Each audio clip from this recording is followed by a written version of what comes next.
Hello students, how are you? कैसे हो? आज हम करेंगे फ्यूल सेल। चलो, फ्यूल सेल क्यों यूज होता है स्टूडेंट्स? तो क्या क्या हमने डेनियल सेल देखे, मतलब गैल्वेनिक सेल देखे, ड्राई सेल देखे, फिर स्टोरेज सेल भी देखे, सारे सेल देखे। पर सेल में सभी में कुछ न कुछ ऐसा होता है कि सेल जल्दी से खत फिनिश हो जाता है। कोई कोई सेल में पोल्यूशन होता है, जैसे वैसे हमने सेल देखे उसमें पोल्यूशन नहीं हो रहा है, बट फिर भी हमें कंटिन्यू एनर्जी चाहिए। तो एक ही हमारे पास है लेड स्टोरेज सेल, पर उनमें भी खर्चा ज्यादा होता है, तो उनको भी यूज नहीं किया जाता। फिर उनके बाद उनके लिए मटेरियल जो है वो भी ज्यादा चाहिए उनका मटेरियल भी बहुत महंगा होता है। तो इन वजह से हम उस सेल की वजह अभी नोआडेज फ्यूल सेल को सबसे ज्यादा यूज करते हैं। तो जो फ्यूल सेल को यूज करते हैं वहां कहाँ पे? तो अभी थर्मल पावर स्टेशन में हम देखे जाए, थर्मल पावर स्टेशन में, तो यहाँ पे सब जगह इसको यूज किया जाता है। या तो हम बोले कि हमारा रॉकेट जा रहा है सब कुछ, तो उनके लिए बहुत एनर्जी चाहिए, तो उनके लिए स्पेस के लिए भी अभी वही को यूज कर रहे हैं। कोई बैकअप पावर हमें चाहिए कि कोई ऐसी इंडस्ट्रीज चल रही है, तो वहां पे भी बैकअप पावर में भी हम उसी को यूज करते हैं।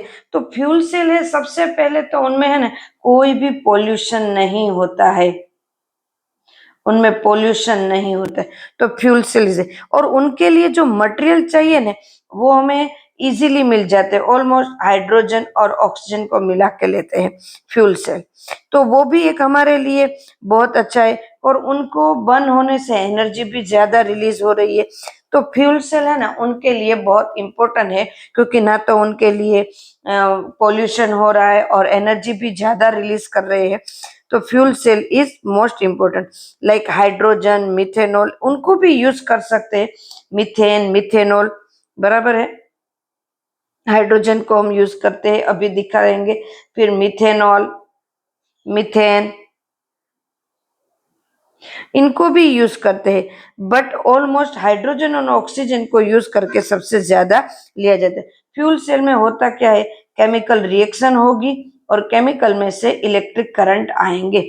जो बाकी सेल में होता है वही एनर्जी, इलेक्ट्रिक एनर्जी हमें मिलेगी, वही होता है, बराबर। यहाँ पे एक टरबाइन रखा हुआ होता है, टरबाइन थ्रू हम इसमें से कंटिन्यू एनर्जी ले सकते हैं। बट यहाँ पे टरबाइन जैसा कुछ हमें जो हमारी अ, दी हुई है टेक्स्ट बुक में डायग्राम, उसमें हमें ये नहीं दिए, तो हम डायग्राम थ्रू भी जाएंगे और थोड़ा और डिटेल में भी करेंगे, ताकि आपको फ्यूल सेल बराबर से समझ में आए। Clear students? सॉरी, यहाँ पे hydrogen, sorry, clear.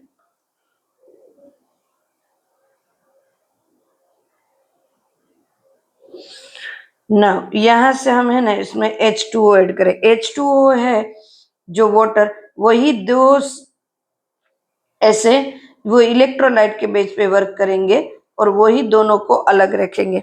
This is cathode positive, this is anode negative के बेस पे वर्क करेंगे।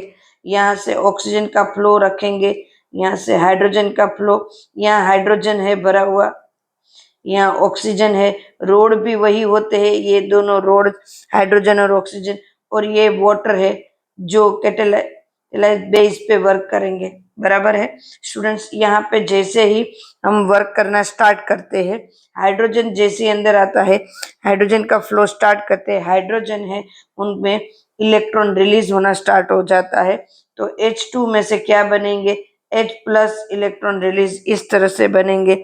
मतलब एक प्रोटॉन बनेगा, एक electron, this is proton, this is electron, ये बनेंगे। तो इसको जैसे ही वायर से बैटरी से कनेक्ट करते हैं इस तरह से, यहाँ से हाइड्रोजन है वो यहाँ जाएगा, सॉरी यहाँ से प्रो इलेक्ट्रॉन है वो जाएगा कहाँ पे, कैथोड पे। कैथोड पे कौन है, ऑक्सीजन है, इलेक्ट्रॉन लेंगे, O माइनस बनाएंगे। Clear students? इस तरह से कंटिन्यू रहता है। अब हाइड्रोजन ब्रेक हुआ, उनकी एनर्जी भी रिलीज हुई, ये एनर्जी है वो बाहर मिलेगी हमें। स्टूडेंट्स मैं जो बोल रही हूँ समझ में आ रहा है आपको, वो वेपराइज के थ्रू पहले तो उस तरह से बाहर आएगी एनर्जी और उस एनर्जी को हम यूज करते हैं। यहाँ बार बार ये H2 है, ये दोनों को मिक्स होने नहीं देता, बीच में कैटालाइज के बेस पे वर्क करता है।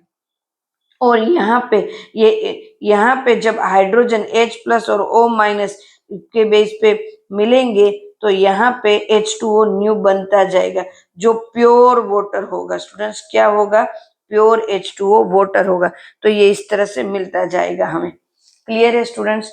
बहुत। बट यहाँ पे कंटिन्यू ऑक्सीजन और कंटिन्यू हाइड्रोजन की हमें जरूरत रहती है, तो यहाँ से फ्लो होना स्टार्ट ही रहेगा, बराबर। फ्लो कंटिन्यू चलता रहेगा, जैसे कि ये है चलता ही रहे, कंटिन्यू फ्लो होता ही रहेगा। यहाँ पे कैथोड और एनोड की रिएक्शन लिख लेते हैं, कैथोड एनोड। चलो कैथोड पे क्या है और एनोड पे क्या है?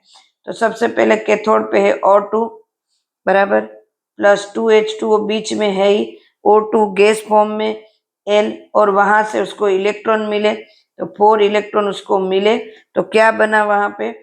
4OH माइनस एक्वियस, बराबर, लिक्विड में।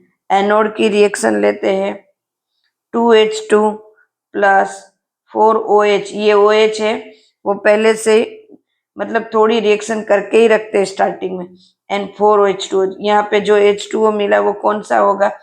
प्योर वाला, एकदम के, जिसको मतलब स्पेस में अगर जाते हैं साइंटिस्ट तो वहां ये फ्यूल ले जाते हैं, तो वहां से जो by product H2O, pure H2O जो मिल रहा है, वो प्योर H2O को यूज करते हैं पीने के पानी में।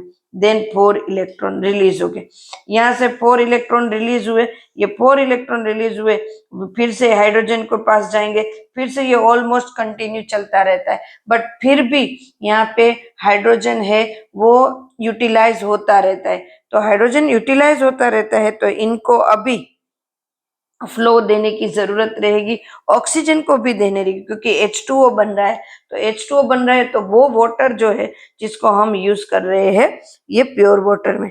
क्लियर? तो ये पहले बाकी के जो सेल होते हैं वो 40% जितने वर्क करते हैं, जितना हमें सोचा उसे, बट ये है वो 70% वर्क करता है। Clear students? जैसे 70% ये वर्क करता है, इतना ज्यादा वर्क करता है, और इसकी एफिशिएंसी भी ज्यादा है, कैपेसिटी भी स्टूडेंट इसकी ज्यादा है। इसीलिए नवाडेज कोई भी ऐसी बड़ी जगह है जहाँ पे बहुत सारा करंट चाहिए, फ्यूल कंटिन्यू करंट चाहिए, फ्यूल चाहिए, तो हम फ्यूल सेल को ही यूज करते हैं। अभी ऑयल या तो और भी कोई ऐसे जो फ्यूल है उनको यूज नहीं कर रहे हैं, इनको ही यूज कर रहे हैं, ताकि हमें इकोनॉमिकली भी फायदा हो, स्टूडेंट्स, इकोनॉमिकल भी फायदा हो। क्लियर है स्टूडेंट्स? तो फ्यूल सेल है वो बहुत इंपॉर्टेंट है। एग्जाम में फ्यूल सेल में से कुछ ना कुछ तो स्टूडेंट्स आता ही है, ये फ्यूल सेल है उसमें से एग्जाम में कुछ ना कुछ तो आता ही है स्टूडेंट, तो फ्यूल सेल करना बहुत जरूरी है। वो कुछ नहीं तो उसकी रिएक्शन को कर दो, ताकि पता चले कि किस तरह से वर्क कर रहे हैं। और स्टूडेंट्स चैनल को सब्सक्राइब करो, कुछ भी डाउट है तो पूछो, ताकि नए नए वीडियोस मैं आपके लिए आप देती रहूं। Okay students, bye, take care.